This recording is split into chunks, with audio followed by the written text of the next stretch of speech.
একটি ঐক্যমতে পৌঁছানো। দেশটা তো ভিন্ন মতের অসহিষ্ণুতা আমরা দেখেছি, টুকরো টুকরো হয়ে যেতে দেখেছি।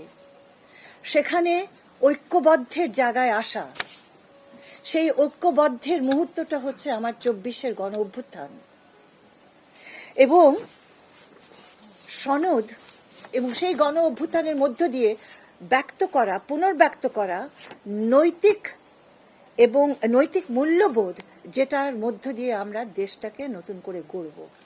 অর্থাৎ আমি প্রথমে বলতে চাই, গণভোট is a continuation of my struggle for my basic human rights.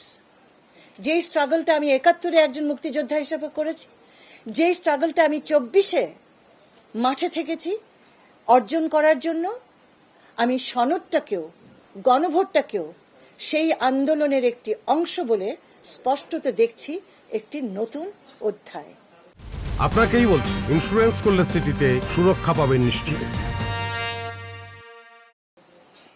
আমি যখন আমার তত্ত্বাবধায়ক সরকার গঠন করার অধিকার হারালাম 2011-তে, আমি কিন্তু আমার গণতান্ত্রিক অধিকার হারালাম। মার খেতে খেতে এই দেশের মানুষ একটা জায়গায় উপনীত হলো যে তত্ত্বাবধায়ক সরকার না হলে ন্যায্য নির্বাচন হবে না এবং ক্ষমতা হস্তান্তর কখনোই সুষ্ঠুভাবে হবে না।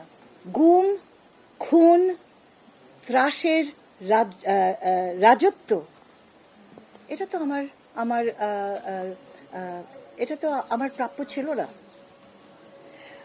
এবং কেন গণভোট? কারণ আমি বিচার পাইনি। আমি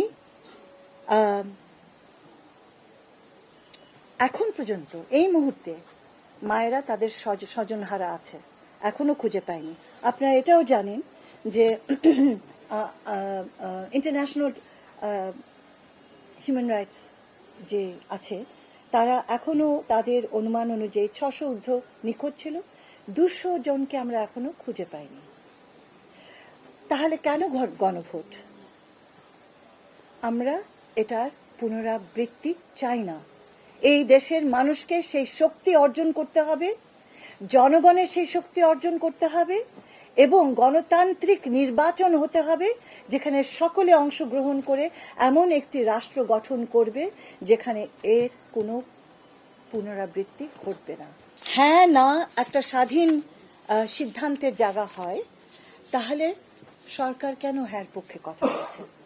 এই প্রশ্নটা করা হচ্ছে। কেন হ্যাঁ? এতগুলো যে উদাহরণ দিলাম, সেই কারণে হ্যাঁ। নৈতিকতার কারণে হ্যাঁ, সুশাসনের কারণে হ্যাঁ, নতুন করে রাষ্ট্র ব্যবস্থা তৈরি করার কারণে হ্যাঁ, এবং এই জিনিসটা যদি এবং মানুষের সম্মতি নিয়ে হ্যাঁ, কারণ আমরা সেই সম্মানটা করি। এই যে ভোটে হ্যাঁ, হ্যাঁ মানে হচ্ছে আমার পরিবর্তন, আমার সংস্কার। হ্যাঁ মানে হচ্ছে আমার 24-এর তরুণ ছেলেমেয়েরা, জনগণ যারা প্রাণ দিয়েছে, তাদের প্রতি আমার শ্রদ্ধা এবং তাদের কাছে আমার প্রতিজ্ঞা যে এবার দেশটাকে আমরা পুনর্গঠন করব।